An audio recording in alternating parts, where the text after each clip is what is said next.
É, as questões de pensamento crítico que devem ser feitas, na sua opinião, são quais em relação a isso? As questões de pensamento crítico. Cara, eu acho que assim, é difícil a gente falar de pensamento crítico porque às vezes parece ser muito abstrato e não é. É. Né? Eu não acho que seja... as pessoas gostam do discurso, mas é só parar para olhar com calma que a gente vai ver que o pensamento crítico está aí. A primeira coisa para o pensamento crítico, abertura a mudar de opinião. Esteja aberto a mudar de opinião. Não necessariamente você vai mudar, mas esteja aberto. Deixa eu te ouvir. Né? Eu acho que é uma coisa que a gente precisa colocar na mesa. É a primeira coisa, cara. É a primeira coisa. Isso é pensamento crítico de primeira, porque o que acontece? Essa geração excessiva de textos padronizados, aliados ao reforço algoritmo de redes sociais, de todas as plataformas que a gente tem, vão criando essas bolhas.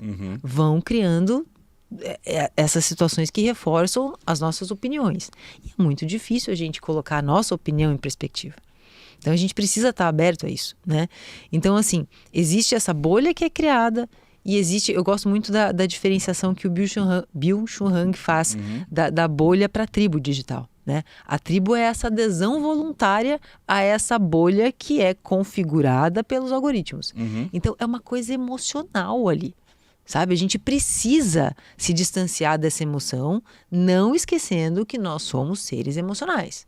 Não ignorando que nós nos emocionamos, que nós tenhamos essa reação involuntária frente a qualquer coisa que nos impacta. Isso é normal. Só que a gente precisa aprender a se afastar disso.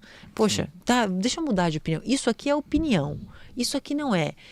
E, cara, quando você quer participar de uma conversa que você não tem muito o que falar, entre com um grande não sei. É libertador, tira um peso assim, ó, e você pode participar de toda e qualquer conversa com um simples não entendi, sabe? Vamos baixar a bolinha, a gente se colocar no nosso lugarzinho de limitado que somos.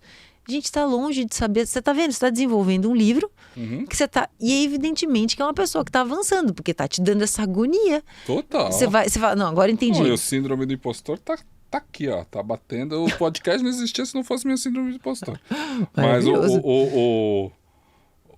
quando você tá falando, eu fico lembrando do Dunning-Kruger, né? Sim.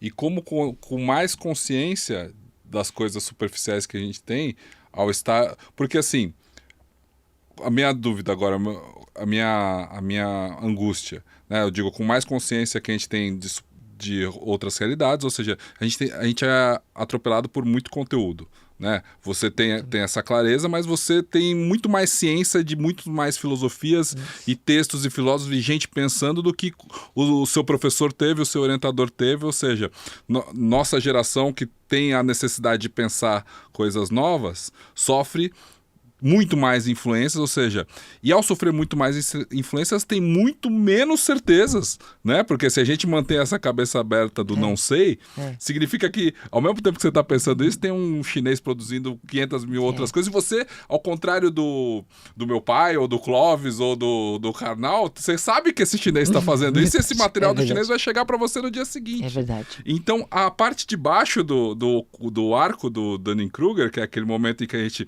já não acha mais que a gente entende tal coisa, ele vai para um lugar muito profundo de sabotagem, assim. Mas é aí né? que fica legal, cara, eu acho, sabia? É aí que a coisa fica legal. Sabe por quê? Porque eu acho que é um momento que é difícil a gente lidar com essa avalanche de coisas que acontece, mas é um momento que vai estreitando as nossas opções, como se tipo assim, olha, ou você olha para si, ou tu não sobrevive. Exato. Pelo menos não com saúde.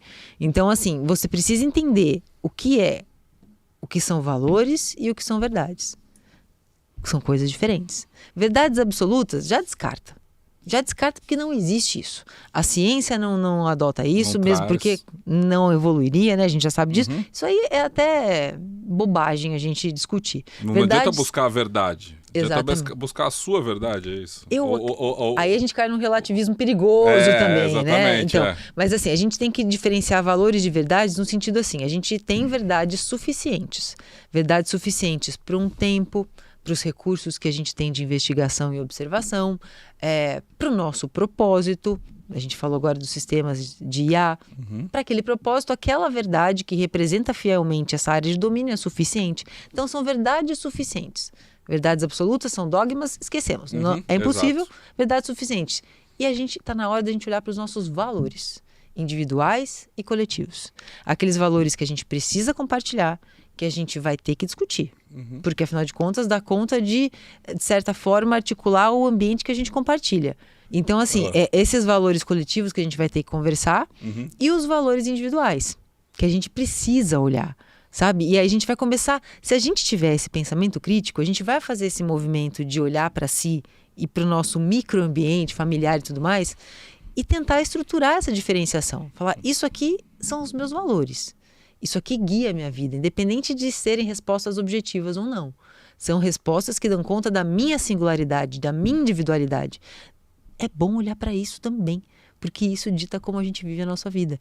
E a nossa vida não é só produção, não é só resultado. Se a gente cai nisso, a gente cai nesse desespero de que tem o chinês, de que tem o japonês, que sempre alguém é melhor que a gente, de que... Meu Deus, não vai dar, entendeu? Não vai dar, porque às vezes esses nem são os seus valores de vida. Quais são os seus valores de vida? A gente precisa entender que se a gente tentar acompanhar uma máquina, a gente esquece que a gente não é uma. A gente não é uma máquina. Mas o que é vendido hoje é que nós... O que é vendido hoje no mundo digital é que nós somos produto. Né? Nós estamos nos tornando máquinas. Você tem que acordar cedo, tomar um banho gelado, depois você vai correr uma maratona, depois você vai repetir os dogmas, depois você vai vender, e se você não está produzindo, você não está chegando, e se você não está com o shape certo, se você não está com a imagem certa, e se você não está produzindo, você não está trabalhando enquanto eles dormem, porque é uma sociedade individualista, capitalista, que esgota as pessoas dessa forma. A gente vive esse mundo, né? Que tá todo mundo se... Ao mesmo tempo em que você tem que ler tudo, você tem que meditar, você tem que ter a sua paz do espírito, você tem que ser estoico, você tem que você tem que fazer tudo isso, né? Esse mundo que a gente que no prático, no dia a dia, a gente está vendo. E claro, essa é uma provocação, né? Da forma de olhar isso. E a gente sabe que não é sustentável. Não é. A gente tem que pensar o seguinte, né? Quando você faz isso, você tenta buscar tantas fórmulas, você abre mão da sua singularidade. Totalmente.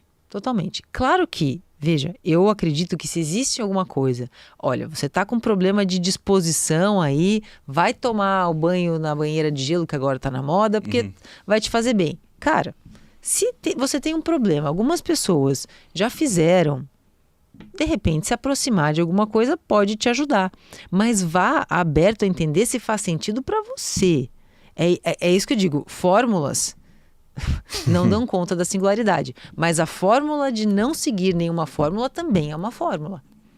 Entende? Você, não quero, ninguém vai me indicar, eu sou Gabriela, né? Eu nasci assim, eu morri assim, não é assim. Não é que você nunca vai mudar. Nós somos transformação. Então é importante que a gente olhe com cuidado para isso. E não esteja assim, engessado o suficiente para não nos beneficiar de algumas coisas que às vezes sim são padrões. Não, isso foi muito legal que você falou.